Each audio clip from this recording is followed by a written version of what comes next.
Good evening, chaps. Welcome to Rugby Deconstructed. This week we'll be talking about the Currie Cup. And before we get there, let's quickly talk to the crew that has decided to join us tonight. Richard, how are you doing out there in your bunker? Well, thanks, and yourself, Andre. Doing very well as usual. And Greg, how are you doing there in your change room? Yeah, my change room. Yeah, trying to stay sane a bit. Would love to go outside for a run, and we're enjoying our walks to the shop, which is sort of the only bit of sanity one can get, I guess. Yeah, no, but it's all right. It's all right. I'm running all the grass out of all the grass I laid this year. I'm running a path in it. So, winter's coming. Winter's coming quickly, so I'm gonna have like no grass left soon. All right, Jets. We're going to get stuck into tonight. We've got a little. We're playing around with Zoom at the moment, so we've just got a little bit of a different setup here tonight, just to check things out. So we've come up with a nice little logo there. Nice. Just get the PowerPoint to work. And tonight, okay, we've done the welcome. We're going to just look at what's up and what's in the news. And we're just going to have a quick look at World Rugby and their decision-making regarding COVID and who's been affected and what's the story there. And then also what's happening around the world in terms of what New Zealand will be doing, Australia are doing, just so that we can have a background on what the current situation is regarding rugby and professional rugby, that is. And then we'll turn to Currie Cup. So we'll whiz through the beginning bit just to lay a platform, and then we'll get stuck into the Currie Cup and see what we can propose and hypothesize is the way forward for the Currie Cup this year. All right. Awesome. Yeah. Okay, so we're just going to quickly jump to with those headlines over there. I just want to jump to. Over here. I must apologize for my Man United regalia tonight. I was just I've got an English Premier League podcast to do after this. So lekker. Awesome. No, I'm just joking. I don't. Oh, come on. All right. Sorry, I've just got get the order back. Get the order we were playing around beforehand. But here's a whole bunch of different highlights. I'm just looking for one specifically, so I've really duffed this up. All right, we'll start with this one, okay? Thinking outside the box, some of the news headlines that I found this week. So firstly, the past 3 weeks after World Rugby said no more rugby, professional rugby.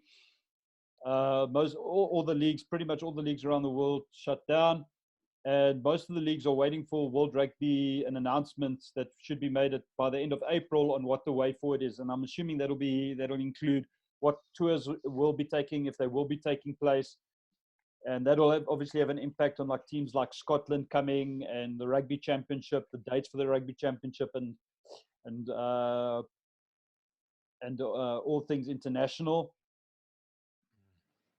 SA Rugby set to lose millions. There's quite a huge sum of money that's set to be lost if we're unable to get the rugby going after May. So we're looking at 1st of June. We're looking to get rugby back on the ground.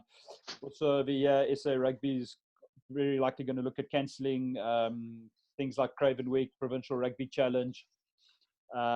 But hopefully to ensure that the Currie Cup can go ahead, but they still haven't decided on the format, so we'll be able to discuss and propose a type of format tonight. SA Rugby has set up their own business continuity planning team that have looked at how to save money in this time, which is reducing funds, reducing salaries, and pretty much what the rest of the world has been doing. So you can get that. And I think, Andre, just to interrupt you there. Yeah, sorry. Life as we know it, or if you can call rugby life, which a lot of people will call it life, is fundamentally different and completely thrown out the window for this year at the very least. Yeah. So all of these news articles and stuff, it has to happen, and that's why, obviously, getting back to the Currie Cup chat, I'm very excited about that chat. We're gonna start sort of just coming up with creative sort of crackpot ideas. I'm very excited. But yeah. Sorry, continue. No, 100%. You, because I'm just whizzing through some of the news that popped up. So the one I want to bring up now over here is mad coach's disease. Apparently, Warren Gatland suggested British and Irish Lions to face the All Blacks in 2021 decider. I'm assuming that decider is the author of this article, because it is more said in the way of preparing the British and Irish Lions for the test in the test series in South Africa. Richard, you and I spoke offline about this quickly. I don't know if you want to chime in over there quick regarding this. Yeah, I think a lot of the I can say articles regarding this has more to do with the fact that the series ended 1-1, and the Lions coming into the South African tour with no real outcome of the previous tour. And I think that the fact of the deciders to also actually decide who was the real winner of that tour, which can be argued there. Another point that I think that an opportunity that they're missing here, one that was floated around prior to the lockup, was actually the Lions playing Japan, which I think in terms of developing rugby would be a much bigger spinner and a more marquee event than actually playing the New Zealand in a one-off test match. Also, in the case of the Lions keeping with tradition, I mean, this will be breaking with their tradition. I know we mentioned they've had the odd game against Argentina at home. They've played the Barbarians. They've had the odd game against France back in 1889. So they have had these odd one-off events, but never have they diverged from a tour such as this, where you actually play one of the big Southern Hemisphere's nations to fit in an additional test match against one of the other ones. So, I mean, the idea that they floated around of playing Japan first, I'm more keen on seeing that actually happen in terms of growing the game and building on the successes of Japan and moving them up from tier 2 to tier 1 than trying to fit in an extra test against the All Blacks here. Yeah. Greg, especially off of the back of a 2020 that essentially won't get off the ground. I think they were, was it a 2-test series that they were going to have against England this year? That's is obviously up in the air. So I think you're 100% correct. I think Japan getting them instead of New Zealand getting them, because I think that just devalues, first of all, our tour, and second of all, devalues the British and Irish Lions next tour to New Zealand. Definitely. I mean, as you mentioned, now Japan, they're losing out on test matches against Wales and England. Against, I mean, two of the biggest tier 1 nations you can get to come and tour you in a season, and they've lost that opportunity now. They're going to lose out on that. So, in terms of, even if the game is played in somewhere like Cardiff or Twickenham, it would still be a much bigger spinner for them, and developing them and giving them that extra exposure than what there would be for New Zealand. Yeah, and agree. This over here, this decide is a little bit of clickbait, because the players in the Lions team for 2021 and the All Blacks for 2021 will be totally different. So to say it's a deciders, that's just poor clickbait. Moving on quickly, just to touch on, obviously the French are trying to also get in on trying to make some money. So the proposal of a Club World Cup, an annual one, with the amount of rugby being played at the moment now and the way the season's congested, I don't think this is a viable option. I think it's actually a poor suggestion by the French president. Yeah, I mean, in terms of that, when I heard it the first time, thinking of the suggestion being made, it sounded, as you say, a poor suggestion in terms of logistic-wise. I mean, it would just lead to extra player welfare issues, traveling issues. in terms of organizing something like this annually. But it did get me thinking in terms of the way that rugby unions are going to have to start looking in the next 6 months to a year. I mean, we're in a situation now where they can't be looking after their own self-serving interests, and they for how many years have we as fans not been happy with the product being put out in a lot of these competitions, and unions were almost more apathetic to change.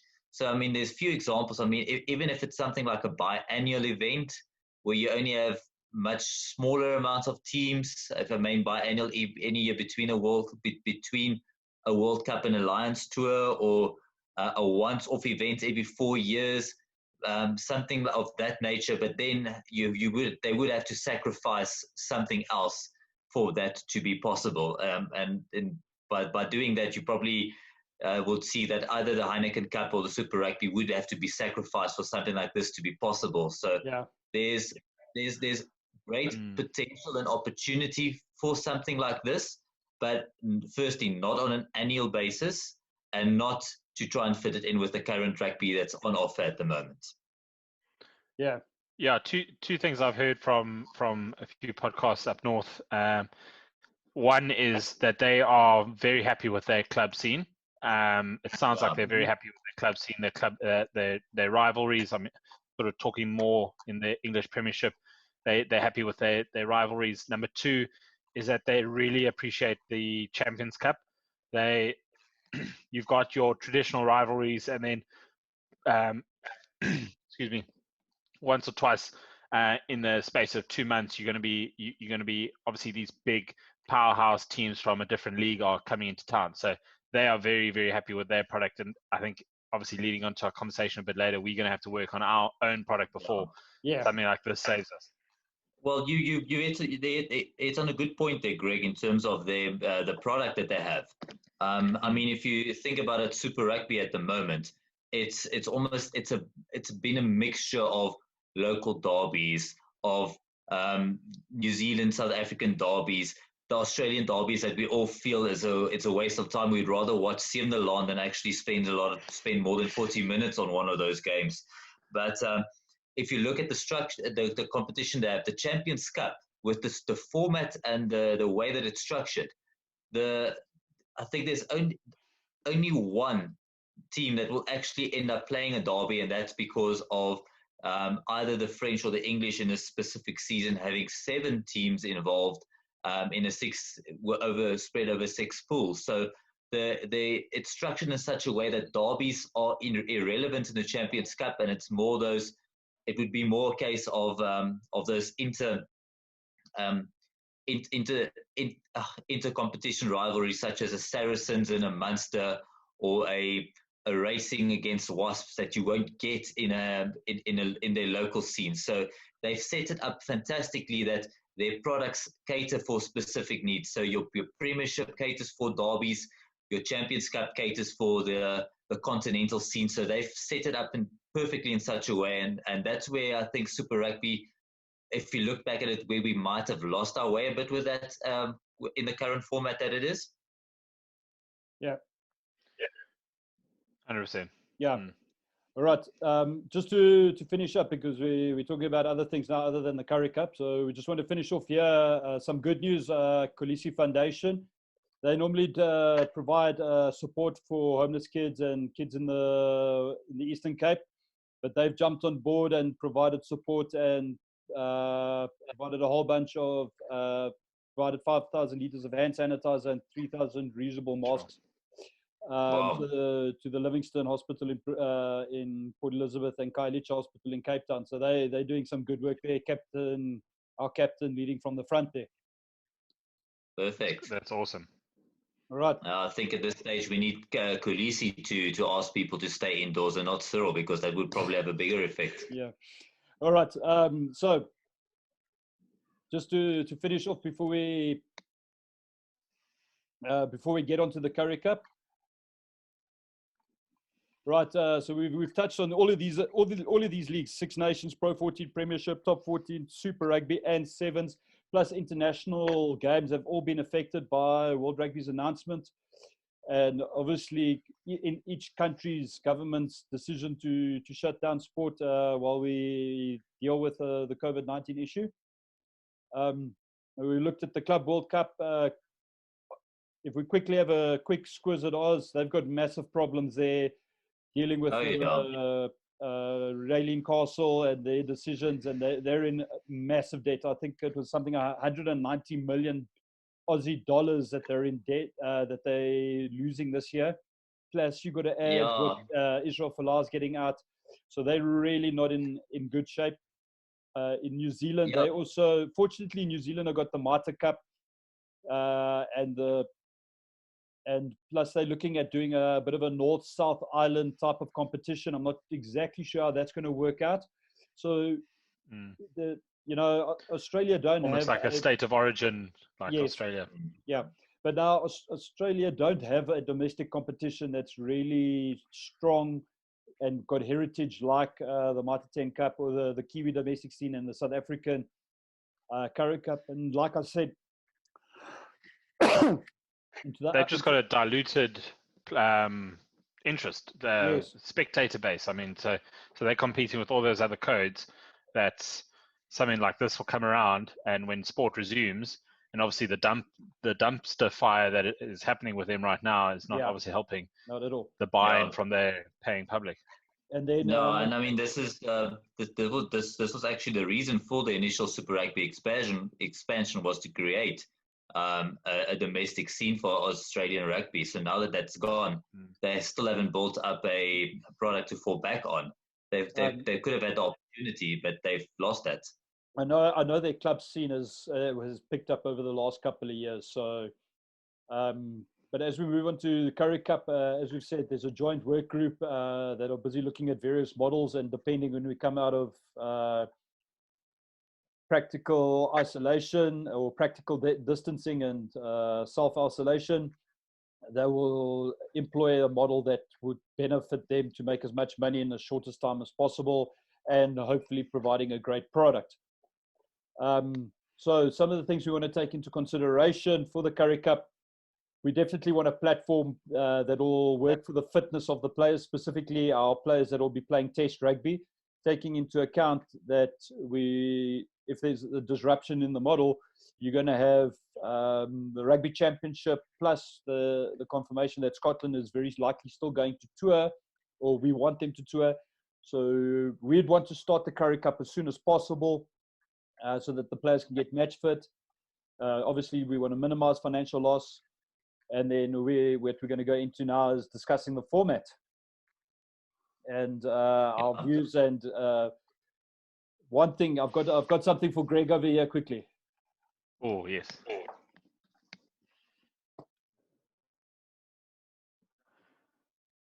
Here we go, Greggy. This one's just for you.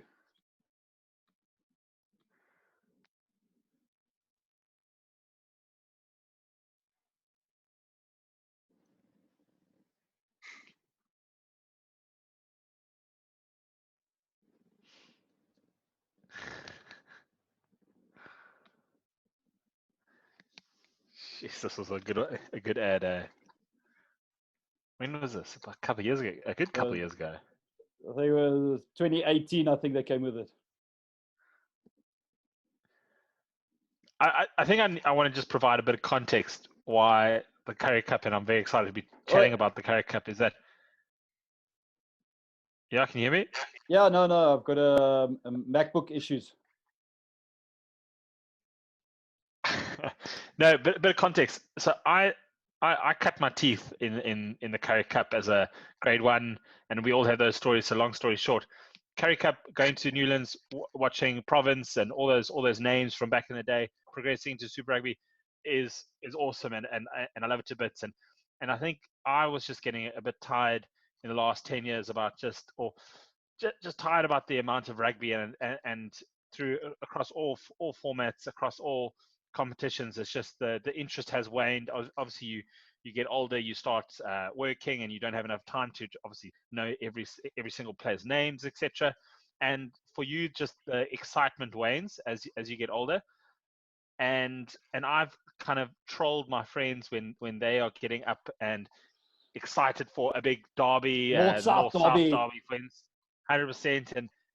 I'll just to intentionally antagonize my mates. I'll just be like, Currie Cup, who cares? It's done.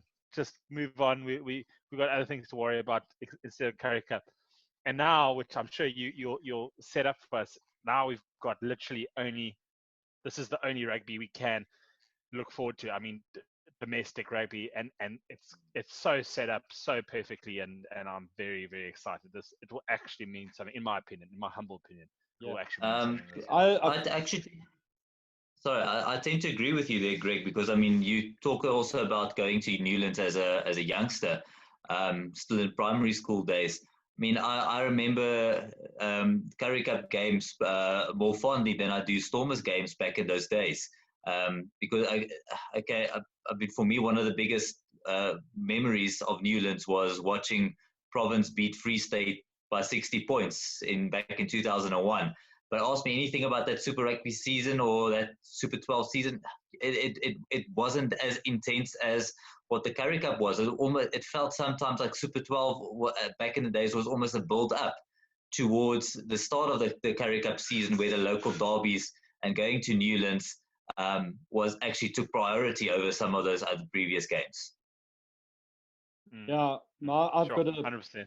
I've got a similar view. You know, we'd play a couple of Pretoria schools and go through, play your game, watch the first team play, and then head over to Loftus to go and watch Bulls Province play. Or if there was a big game at Ellis Park, with living up and growing up in Gauteng, you had that luxury of picking two big unions to go to on a weekend, depending who was playing who. So I definitely think this is an opportunity for dads to relive some of their youth with their children and mates to get together. I know, Greg, you provided definitely a bit of a car bar pre-match drinking out of the boot of the car at Kritiski is on the cards there. I mean, that whole match day experience needs to be revisited. Driving a few cars through, getting a scuttle, starting from 10 o'clock, walking over to the ground, and leaving your car there and getting Ubered home. I think it needs to be, especially as last year for Newland. So it literally, if the Currie Cup isn't going to work this year, then we have issues. Obviously, all things considered, and we can play safely, but we can have some issues if the format doesn't work this year. I think there's one point you mentioned there that I will feel the most nostalgic about leaving Newlands at the end of the season, and that is actually the Grooteski Braais in the car park. We'd start building up, and even going forward, I think if you had to, in terms of making the Currie Cup successful for this year, and mirroring what other leagues, good sports leagues do. I mean, if you take NFL for an example, it's built around the game day experience. It's a whole day. It's not just popping in and out of the stadium. It's that build up in the car, tailgating and building up. So we've got the facilities to do that and actually make every Currie Cup game this season an experience, and actually get value out of it, and make it a quality and quantity situation, and not just not a watered down version of what it's been in the past few years. Yeah, I think one thing if we move into the structure of what the Currie Cup should possibly look like, I think the big thing is a lot of the players are situated with the major franchises. So we've effectively got 6 franchises in South Africa. But if we really wanted to mean something, in my opinion, we'd need to expand it to 8. So I would include our 6 franchises, the 2 from the Pro 14 and Super Rugby, and then there's always talk about the Pumas and the Griquas being given franchise status. And then that gives us an opportunity to set up an 8-team Currie Cup and, do away with this relegation, and the team that normally is supposed to get relegated goes and plays the Leopards or the Falco or something. And and ultimately always wins. And I think we've got an opportunity to revamp the Currie Cup based on the franchises. And the franchises this year then play for the Currie Cup under their provincial names. And we do it over 8 weeks, home and away. And then the ticker is there's no semi-final. You go straight to a final. The top 2 teams qualify. So then it makes every game so much more important to ensure you get your points that are on offer. And then between your last round and your Currie Cup final, you've got a week's break just for teams to rest, recuperate, and do their analysis and prep their teams for the final, so that you can have a dinkum final. The biggest challenge, I think, is balancing off the rugby championship and the loss of your Springboks. But on a game weekend, you're only going to be using 24 Springboks, maybe 28 in the squad for the day. That frees up the rest of the broader squad to play in the Currie Cup. So you'll have strength versus strength in each case. Richard, I don't know if you've got something to add to that and expand on that before we move over to Greg. Yeah, I think a good point you make there is the fact that we do away with semi-finals. I mean, sometimes it's been working in your team's favor. Sometimes it's a bit of an irk if your team's been topping the log, where the semi-final. If you think about it, semi-finals in an 8-team competition, it rewards mid-table mediocrity. Where if you're in 4th, you in an 8-team competition, you're effectively mid-table, but you still get rewarded with a playoff spot, which is exactly something that we've been irking about in Super Rugby at the moment, with the current playoff structures. So why do we still have the semi-finals in the Currie Cup, especially in the last few years, where it's been a 7-team competition and before that a 6-team competition? So you're in 3rd from bottom, but you're still in a playoff position. It just doesn't make sense. So in terms of going straight to a final for the top 2 teams, fantastic. I'm all for that. Also, in the case of you mentioning the Rugby Championship, it's still a matter of debate for this year, especially restriction-wise. What's the status going to be on Australia and New Zealand, and not even forgetting Argentina, in terms of travel to and from those countries, making the Rugby Championship possible? And even with, you say, a balancing act with that, I mean, for me, growing up as well, the Currie Cup used to have these 2 different phases almost. I don't know, Greg, if you can weigh in here, where the start of the season, when some guys were away on Springbok duty, you had young guys coming in or somebody breaking into the team, and then by end of August, beginning September, your Springboks will be back from Tri-Nations duty, and you'll have these Springboks trying to also claim their space back from somebody that's stepped up and took the opportunity. There was always these inter-team battles as well to get your spot back from somebody making the step up, or you challenging a Springbok in your team because you've already proven yourself. So it almost had this 2 phases where you had young guys coming through, and then you had the return of the Springboks, and then some teams used to always peak and actually have a good run into the semi-finals and finals back in the old structures. So in terms of that, balancing the return of the Springboks and actually having some of your young guys coming through, that could add another dimension to the Currie Cup season again, if we had a rugby championship. But also, where I think it's been diluted over the last couple of seasons has been this, where we had Super Rugby players that weren't necessarily part of the box squad going over to Japan during the Currie Cup season, and diluting the player pool even further. So by not having that player pool diluted and actually keeping the guys in South Africa would start helping in restoring the Currie Cup a bit more to its former glory. Yeah, I mean, to be honest, I could care less about the weeds of a formatted competition. I mean, I think it to have semi-finals, I think is a it won't change because it is a significant money spinner for the hosting union. To have an extra knockout match, I mean, they're going to get maximum buy-in for that. What I want for the Currie Cup, especially this year, is to be romantic about it. I know I was chatting to you guys during the week about it. I just want to just get romantic about it. Like all this chat about Springboks and rugby championship still happening. All of that chat needs it's almost like the Currie Cup needs to be ring fenced in a sense this year, that if we're going to have a rugby championship, if we're going to have Scotland coming over, it mustn't be at the expense of the Currie Cup. Yeah, I mean, no, I agree with if we back to starting to train beginning of May, we're not going to have Super Rugby, so we have all that time.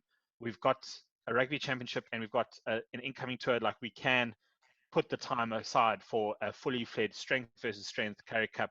And the thing is that people are going to be so hungry for rugby, players, administrators included, that to be keeping players back and for players to be going abroad, I mean, people need to actually, I mean, all of our sort of home-based players are being paid right now, I would assume. So they actually need to play some rugby this year. Some rugby for the money that they've received. 100%. And so I think when things sort of resume, touch wood, they do it sooner rather than later. People are going to be hungry for this, and strength versus strength. Let's go. I want to be romantic with it. I want the Khaleesi's coming up against fully fledged, strong opposition that we can all obviously get behind. I'm very excited. Greg, I've got another point that you think mentioning off that is the fact that 2020 is a time for South Africa, for SA Rugby to save the legacy of the Currie Cup, and for Currie Cup to save SA Rugby financially. So it could be a spin-off both ways. Yeah, Andre, you're saying? Yes. I've got are you against a test match on the same day as the Currie Cup? So maybe like a double header, say this year. Northern Transvaal, Bulls versus Province at Newlands, and as the pre-game to the Springboks versus Scotland, for example. I think being romantic about it, I have a problem with it this year. It's just diluting. I mean, you've got Springbok fans, obviously South African fans coming to the ground. Are you saying at the same venue? At the same venue on the same day. At the same venue. I mean, why we don't need to? I mean, we're going to be so hungry for rugby that Province, one would assume you're going to get 60 to 70% full at Newlands, and then obviously you don't need that. Scotland comes into town, you're going to be 80 to 100% full, just because everybody's going to be so hungry for rugby this year that we don't need to double up. Yeah, I hear what you're saying. And if you double up, you're also I agree losing. With you there. Whoa, we're losing the internet there a bit, gents.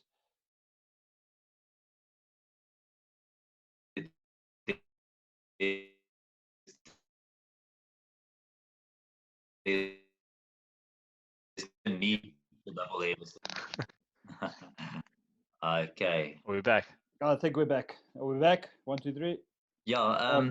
Andre, you back? Yeah. Perfect. What I was saying is you're also going to lose the double gate takings if you double up. While I was hypothesizing that double header, it's 2 gate takings you're losing, because obviously you're only going to get the takings. But I think sometimes you need to make sacrifices just to get you to the end of the year, because like we pointed out at the beginning, it's minimizing the financial loss that we're going to experience this year.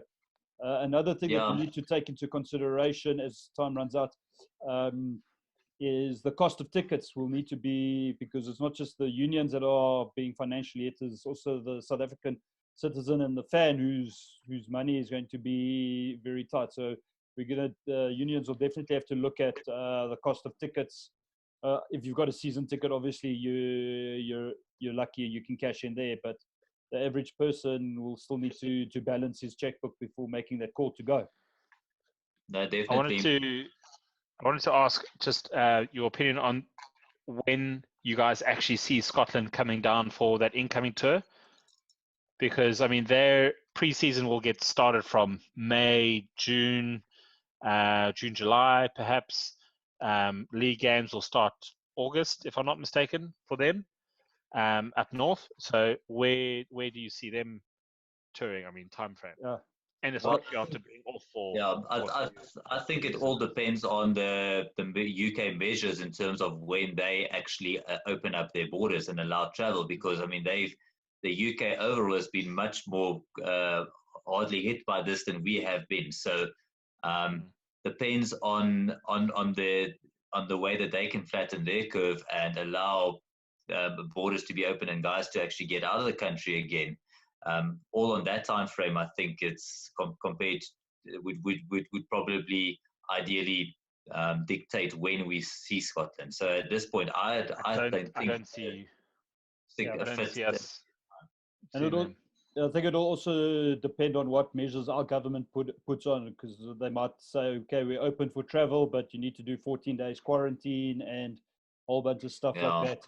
So yeah, the sooner we come out of the isolation, the better. All right, parting word there from you, Greg.